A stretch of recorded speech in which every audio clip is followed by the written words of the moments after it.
आज की वीडियो में हम लोग ग्रो ऐप का म्यूचुअल फंड सेक्शन कैसे यूज़ करना है उसके बारे में बात करने वाले हैं। और नेक्स्ट पार्ट में हम लोग ग्रो ऐप का स्टॉक सेक्शन यूज़ करना है कैसे उसके वीडियो में बात करने वाले हैं।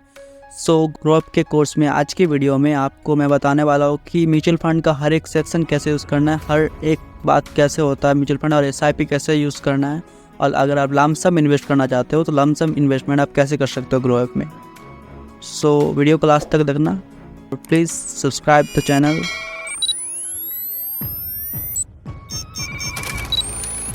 Okay let's start. आप लोग पहले देख सकते हो ग्रो ऐप के म्यूचुअल फंड सेक्शन में मैं आ चुका हूँ और यहाँ पे आप सबसे ऊपर देखिए पॉपुलर फंड लिखा हुआ है। यहाँ पे एक्सप्लोर लिखा है। एक्सप्लोर का मतलब आप सब कुछ एक्सप्लोर कर सकते हो इस एक्सप्लोर सेक्शन में, मतलब सब कुछ म्यूचुअल फंड के बारे में आप लोग जान सकते हो।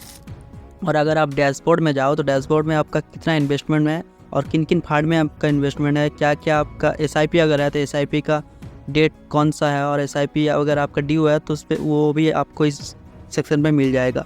और SIP सेक्शन में जाओगे तो कौन से फंड में आपका SIP है, और अगर आपका ऑटो पे अभी भी एक्टिव नहीं है तो ऑटो पे का भी प्रॉपअप आ जाएगा आपके पास। और अगर आप कोई भी म्यूचुअल फंड वॉच लिस्ट पे रखते हो अपना तो वॉच लिस्ट भी आपका इधर दिख जाएगा। सो एक्सप्लोर पे हम लोग आते हैं और एक्सप्लोर पे अगर हम लोग एक्सप्लोर करें सबसे ऊपर ऑल म्यूचुअल फंड्स लिखा है। ऑल म्यूचुअल फंड्स पे जाके अगर आप देखोगे तो सब म्यूचुअल फंड आपको दिख जाएगा। और अगर आप यहाँ पे 3 इयर्स रिटर्न दिख रहे हो, मतलब अगर मैं ये फंड को देखता हूँ Aditya Birla sun life PSU एक इक्विटी फंड डायरेक्ट ग्रोथ देखता हूँ तो इस पर 45.63% रिटर्न दे रहा है, 3 इयर्स रिटर्न। और अगर इसको मैं 5 इयर्स करता हूँ तो 5 इयर्स पे ये नॉन एप्लीकेबल आ रहा है NA, बिकॉज ये 5 इयर्स नहीं हुआ इसका लॉन्च हुआ इस फंड को। तो अगर मैं और भी दूसरा फंड देखूँ तो 5 इयर्स में कुछ अलग रिटर्न दिखा रहा है और 3 इयर्स में कुछ अलग रिटर्न दिखा रहा है, क्योंकि 5 इयर्स में वो रिटर्न है और 3 इयर्स में ये रिटर्न है, ठीक है। सो अगर मैं बैक करता हूँ तो अगर ये देखिए ग्रो ऐप पे म्यूचुअल फंड को यूज़ करना बहुत ही ईजी है।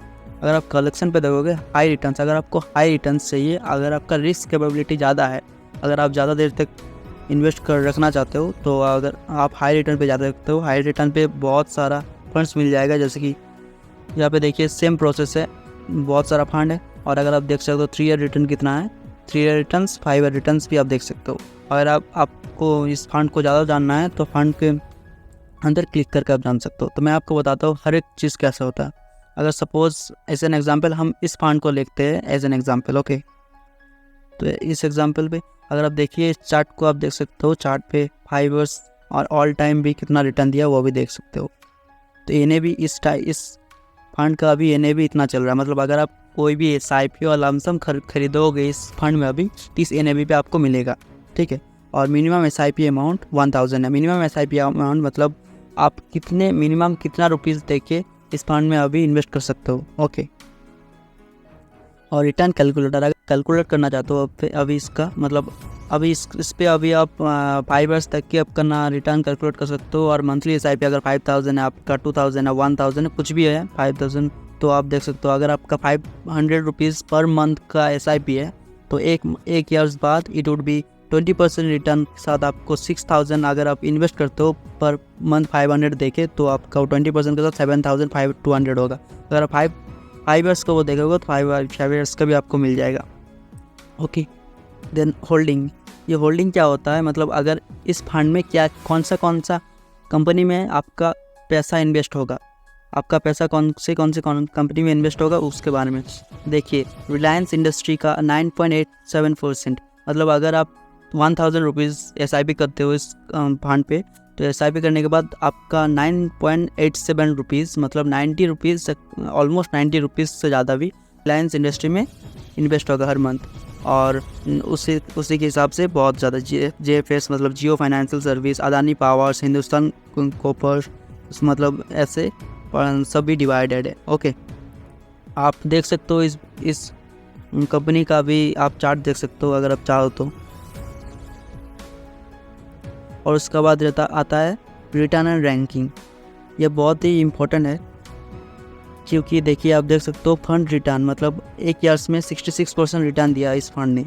और कैटेगरी एवरेज है 51.7। कैटेगरी एवरेज मतलब इस कैटेगरी में ये इस फंड में जो भी कैटेगरी है, मतलब ये इस फंड जिस कैटेगरी में पड़ता है, मतलब अगर आप इस फंड को as a small cap fund देखते हो, स्मॉल कैप फंड ये एक्चुअली स्मॉल कैप फंड में ज़्यादा रिस्क होता है। तो स्मॉल कैप फंड और ज़्यादा रिस्क मतलब ज़्यादा रिटर्न भी। तो स्मॉल कैप फंड में अगर आप देखोगे तो कैटेगरी एवरेज है 51.7 और बट इस फंड का रिटर्न है 66.6 लास्ट 1 ईयर में। अब अगर आप लॉन्ग टर्म में देखोगे तो लॉन्ग टर्म में भी 5 ईयर्स में आप देखोगे 39.3% ये रिटर्न दे रहा है और कैटेगरी एवरेज है 27.4। और रैंक इन कैटेगरी के रैंक इसका 5 है रैंक 1 ईयर में और 3 ईयर्स एंड 5 ईयर्स में 1 है, मतलब टॉप मोस्ट इस कैटेगरी का फंड है ये। ओके, और अगर आप सिमिलर फंड देखना चाहते हो इसी तरह कोई और फंड मतलब इसी कैटेगरी में कुछ और फंड है तो आप ये भी देख सकते हो। दूसरा fund 3 years return, 5 years return, expense ratio देख सकते हो। मैं अभी एक्सपेंस रेशियो बताऊंगा आपका क्या होता है, मतलब यार एक्सपेंस रेशियो और एग्जिट लोड आप देख सकते हो। एक्सपेंस रेशियो वो होता है मतलब अगर आप कुछ भी SIP करते हो या लमसम करते हो, कुछ भी अमाउंट इस फंड्स में इन्वेस्ट करते हो, उस अमाउंट का कितना परसेंटेज वो फंड मैनेजर के पास जाएगा। मतलब अगर आप इस फंड में इन्वेस्ट करते हो तो 0.77% of your invested amount will goes to that fund manager और द फंड ओनर। ओके, जो मतलब उस फंड को मैनेज कर रहा है। Okay, and exit load is अगर आप इस फंड को मतलब अगर आप कुछ भी इन्वेस्ट करते हो इस फंड में और 1 ईयर से पहले एग्जिट कर लेते हो, मतलब अगर आप 10 लाख और समथिंग 1000 का SIP करते हो, सपोज 1000 के SIP करते हो पर मंथ, तो अगर आप 1000 के SIP करते हो और 1 साल से पहले ही मतलब निकल जाते हो फंड से इन्वेस्टेड मतलब होने के बाद, तो वो 1% एग्जिट लोड काटेगा। ओके, स्टैम्प ड्यूटी होता है, स्टैम्प ड्यूटी सबको लगता है आपके इन्वेस्टमेंट के ऊपर। Okay, stamp duty on investment और टैक्स इम्प्लीमेंटेशन मैं आपको ये बहुत ही अच्छे से समझाता हूँ। सपोज आप कुछ भी इन्वेस्टमेंट करते हो कोई इस फंड में और कुछ भी फंड में रिटर्न्स या टैक्स इम्प्लीमेंटेशन सब में अलग सेम ही होता है। ये LSS फंड में अलग होता है, नॉर्मल फंड में सेम होता है। मैं आपको समझाता हूँ। अगर आप कुछ भी इन्वेस्टमेंट करते हो और उसको प्रॉफिट में सेल करते हो और अगर आप 1 साल से पहले प्रॉफिट बुक करके सेल कर देते हो तो आपको 15% टैक्स लगेगा, और अगर आप 1 साल के बाद प्रॉफिट करके सेल करते हो तो आपका प्रॉफिट अमाउंट 1 लाख से ऊपर होगा तभी आपको 10% टैक्स लगेगा। और अगर आपका प्रॉफिट अमाउंट 1 लाख से नीचे होगा तो आपको कोई भी टैक्स नहीं लगेगा। सपोज एज एन एग्जाम्पल आप इन्वेस्ट करते हो 60,000 रुपये 1 साल में और आपका प्रॉफिट और इन्वेस्टेड अमाउंट मिला के हुआ 1.5 लाख। ओके, 1.5 लाख, तो आपका प्रॉफिट कितना हुआ 90,000। वो 1.5 लाख माइनस 60,000 ये हैव इन्वेस्टेड, सो 90,000 आपका प्रॉफिट हुआ। तो उस 90,000 पे आपको कोई भी टैक्स नहीं लगेगा अगर आप 1 साल के बाद उसको सेल करते हो, और अगर आप 1 साल से पहले सेल करते हो तो आपका 15% आपको उस पर टैक्स लगेगा। और अगर वो 90,000 का प्रॉफिट अगर 1 लाख हुआ तो आपको 10,000 का उस पर टैक्स लगेगा, मतलब 10% of the profit amount. Okay, समझ आ गया। उसके बाद फंड मैनेजमेंट। ये फंड मैनेजमेंट बहुत ही इंपॉर्टेंट होता है। अगर आप कोई भी फंड में इन्वेस्ट करते हो तो इसको ज़रूर देखना। फंड मैनेजमेंट में कौन कौन है, कौन सा देखिए इस फंड में उसका डिटेल्स भी आप देख सकते हो। ग्रो पे बहुत ही अच्छा फीचर्स है इसका, मतलब संजीव शर्मा इसका फंड मैनेजर है, वो अक्टूबर 2019 से प्रेजेंट तक अभी भी है। तो उसका डिटेल्स आप पढ़ सकते हो यहाँ पे, और आप इसके नाम पे गूगल भी कर सकते हो। और यहाँ पे आप देख सकते हो ऑल्सो मैनेज दिस स्कीम्स, मतलब ये और भी कुछ फंड्स मैनेज कर रहा है, उसका भी नाम यहाँ पे दिखा हुआ है। ओके, और भी फंड मैनेजर है यहाँ पे, तो आप उसके बारे में भी पढ़ सकते हो और गूगल भी कर सकते हो उसके बारे में। देखिए other plans on the same fund, other plans मतलब और भी plans of the same fund. इस सेम फंड में quant small cap funds direct plan IDCW भी पड़ता है। मतलब अगर आप देखोगे तो ये इस फंड में मतलब इसी कंपनी का और भी फंड्स है, वो भी आप इस पर चेक कर सकते हो। और प्रोज एंड कॉन्स, अब प्रोज एंड कॉन्स आप भी यहाँ पे पढ़ सकते हो, मतलब इस फंड का क्या क्या पॉजिटिव एंड नेगेटिव पॉइंट्स है।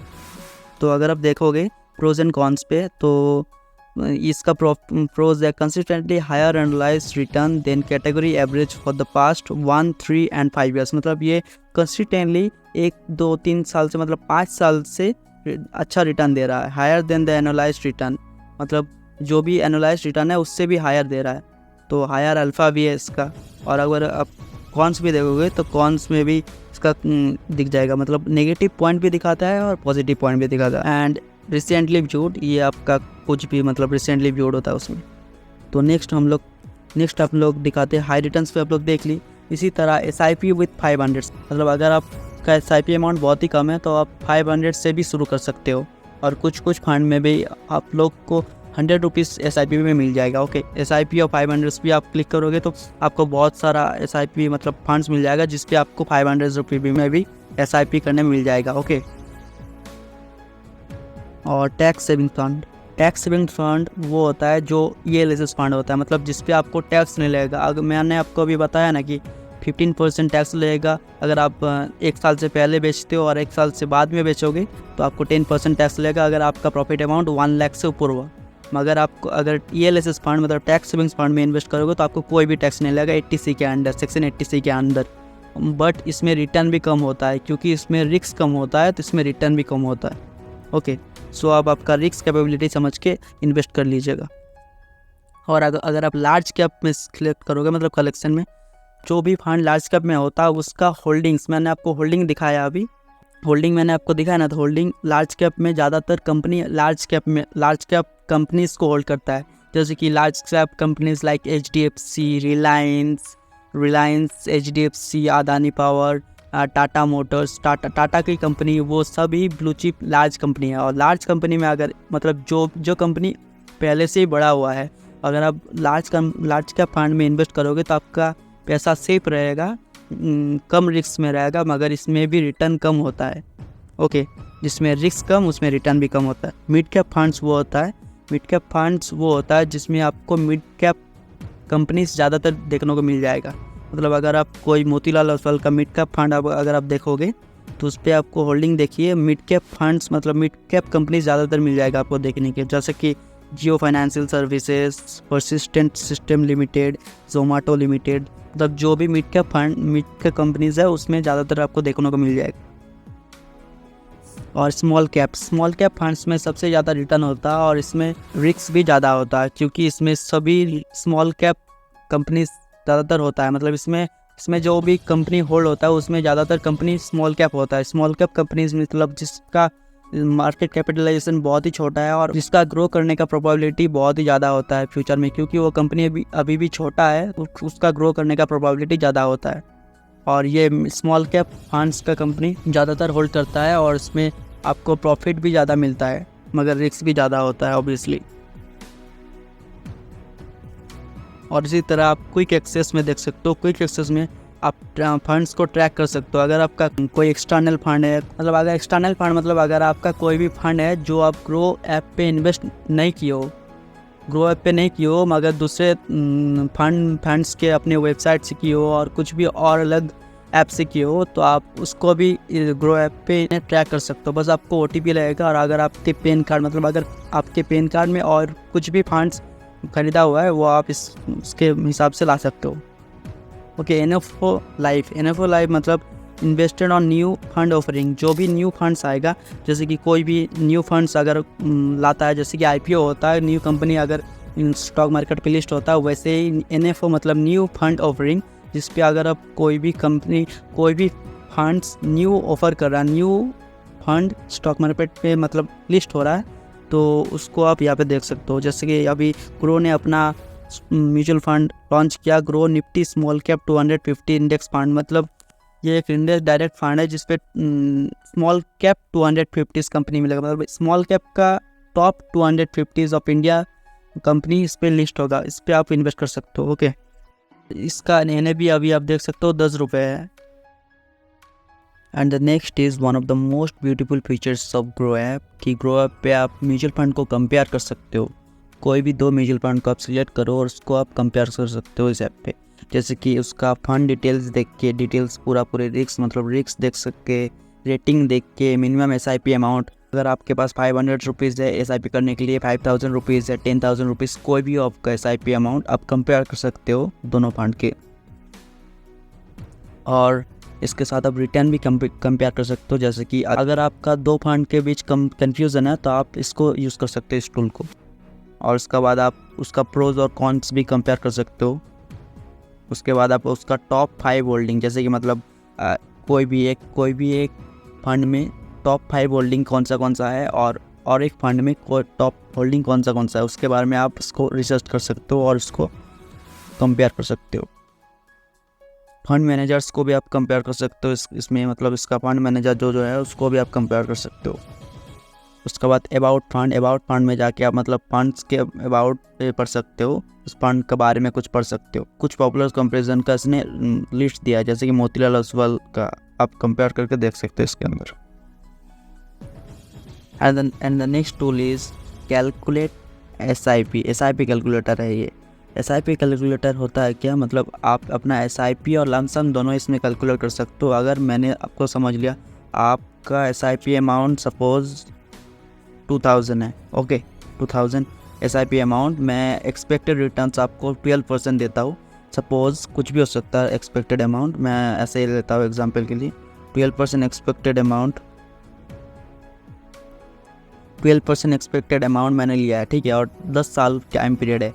10 साल टाइम पीरियड के बाद आपका इन्वेस्टेड अमाउंट होगा 2,40,000 और उस पर आपको एस्टिमेटेड रिटर्न मिलेगा 2,24,678 और आपका टोटल वैल्यू हो जाएगा 4,64,678। आप देख सकते हो उसके बारे में। और अगर आप लमसम इन्वेस्टमेंट करना चाहते हो, लमसम इन्वेस्टमेंट भी सेम होता है। लमसम इन्वेस्टमेंट में आप अपना लमसम इन्वेस्टमेंट डालोगे। सपोज़ मैं लेता हूँ, आपका लमसम इन्वेस्टमेंट है 2 लाख, ओके 2 लाख में लेता हूँ सपोज करते, और आपको 12% एनुअल इंटरेस्ट कंपाउंड इंटरेस्ट में लेता हूँ, ठीक है। और 2 लाख एनुअल कंपाउंड इंटरेस्ट के बाद आपका 10 साल के बाद वो अमाउंट हो जाएगा 6 लाख, ओके 6,21,178। मगर मैंने आपको यहाँ पे बस 12% रिटर्न लिया। 12% रिटर्न एक्चुअली एक मिनिमम रिटर्न माना जाता है म्यूचुअल फंड के अंदर। उससे ज़्यादा भी हो सकता है, कई फंड्स तो इससे ज़्यादा भी देता है, बहुत ज़्यादा। और आप अगर टाइम पीरियड अपना बढ़ाओगे तो आपका अमाउंट भी बढ़ जाएगा। मतलब आप सोच सकते हो कि आपका 10 साल में हुआ था 6 लाख और अगले 6 साल में उसका डबल हो गया, 12 लाख हो गया। तो you can see the magic of compounding. और इसके बाद ऑल म्यूचुअल फंड्स है और कुछ नहीं। और आप कार्ट पे भी रख सकते हो, मतलब लास्ट में इधर कार्ट है, आप कार्ट में भी दे सकते हो। मतलब कोई भी अगर आपका म्यूचुअल फंड खरीदने का मन है, अभी नहीं कर सकते तो उसका भी आप कार्ट करके रख सकते हो, ठीक है।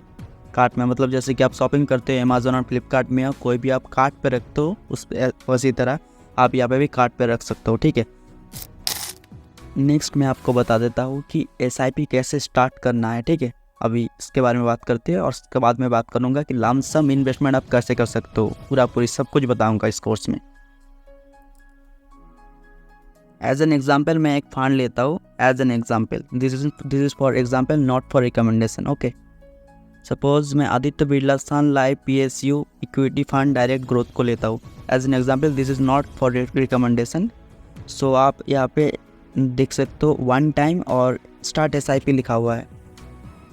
1 टाइम और स्टार्ट SIP का मतलब क्या होता है कि आप अगर SIP शुरू करना चाहते हो हर महीने और हर क्वार्टरली आप भी कर सकते हो, 3 महीने के बाद भी, 6 मंथ के बाद भी आप SIP कर सकते हो। तो उस हिसाब से मतलब सिस्टमेटिक वे में आप अपना इन्वेस्टमेंट करना चाहते हो तो आप SIP पे क्लिक कर सकते हो। और अगर आपके पास एक लमसम अमाउंट है, बहुत ज़्यादा अमाउंट है, आप इन्वेस्टमेंट करना चाहते हो, बहुत ज़्यादा मतलब कुछ भी हो सकता है अपने हिसाब से, उसको आप इन्वेस्टमेंट करना चाहते हो तो you can do it also. So मैं SIP में आपको सिखाता हूँ। स्टार्ट SIP पे क्लिक करने के बाद अब अपना SIP अमाउंट डालोगे, ठीक है। SIP अमाउंट कुछ भी हो सकता है यहाँ पे। इस फंड के लिए 500 मैंडेटरी है, मतलब मिनिमम 500 रुपीज़ आपका SIP अमाउंट होना चाहिए, ठीक है। तो SIP अमाउंट मैं आपको सपोज दिखाता हूँ 10,000 का, as an example, this is for example. SIP amount 10,000 का दिखा सकता हूँ। नेक्स्ट उसके बाद लिखा है कि SIP डेट। SIP डेट मतलब कौन से तारीख को आप अपना अमाउंट डिडक्ट होना चाहते हो, मतलब अपने बैंक से अब इन्वेस्ट करना चाहते हो, कौन से तारीख को, महीने के कौन से तारीख को, तो आप इस पे क्लिक करके उसे चूज़ कर सकते हो, ओके। और यहाँ पे अब अगर आप इस पे यहाँ पे भी आप अपना फंड को ऐड टू कार्ट कर सकते हो। और अगर आप ऐसा स्टार्ट SIP पे क्लिक करोगे तो अपना SIP स्टार्ट हो जाएगा उसके बाद, ओके। मैं 1 टाइम इन्वेस्टमेंट आपको से दिखा देता हूँ। 1 टाइम इन्वेस्टमेंट में एक ही बार में आपका अमाउंट कटेगा। मतलब जैसे कि SIP में होता था कि आप अगर 10,000 रुपये या फिर 1000 रुपीज़ सिलेक्ट करते थे तो उसी मतलब एक महीने के एक तारीख को या फिर कुछ भी तारीख को जो आप सिलेक्ट करोगे उस तारीख को उतना अमाउंट अपने बैंक अकाउंट से डिडक्ट होता था। आप SIP पे ऑटो पे सिलेक्ट करते हो तब अपना डिडक्ट होता था। अगर आप ऑटो पे नहीं करते हो तो आपको मैन्युअली करना पड़ता है। ऑटो पे कैसे करना है उसके बारे में मैं आपको बताऊंगा दूसरे वीडियो पे। आप प्लीज़ कमेंट कर दीजिए इसके बारे में। ओके, वन टाइम इन्वेस्टमेंट के लिए अगर आप कुछ भी अमाउंट सिलेक्ट कर सकते हो, कोई भी अमाउंट अपना। इस देखिए यहाँ पे मिनिमम वन टाइम इन्वेस्टमेंट भी 500 रुपीज़ है। So you can invest so small, you can start invest so small. So आप कुछ भी अमाउंट अपना सिलेक्ट कर सकते हो, 10,000, 10 लाख, 1 लाख, 5 लाख, कुछ भी सिलेक्ट कर सकते हो। सो आप सिलेक्ट करने के बाद इन्वेस्ट पे क्लिक करेंगे और आप अपना जो भी UPI ऐप है उससे आप पेमेंट करके अपना इन्वेस्टमेंट पूरा कर सकते हो। या आपके पास अगर UPI ऐप नहीं है तो नेट बैंकिंग से भी आप पेमेंट कर सकते हो। या फिर कोई भी UPI ऐप नहीं है, गूगल पे, फ़ोनपे, पेटीएम, तो आप ग्रो का भी UPI ऐप यूज़ कर सकते हो। उसके बारे में अगर आप वीडियो चाहते हो कि ग्रो का UPI ऐप आप कैसे यूज़ कर सकते हो वो भी मैं आप बनाऊँगा। आप अगर कमेंट करोगे तो प्लीज़ कमेंट इट बिलो।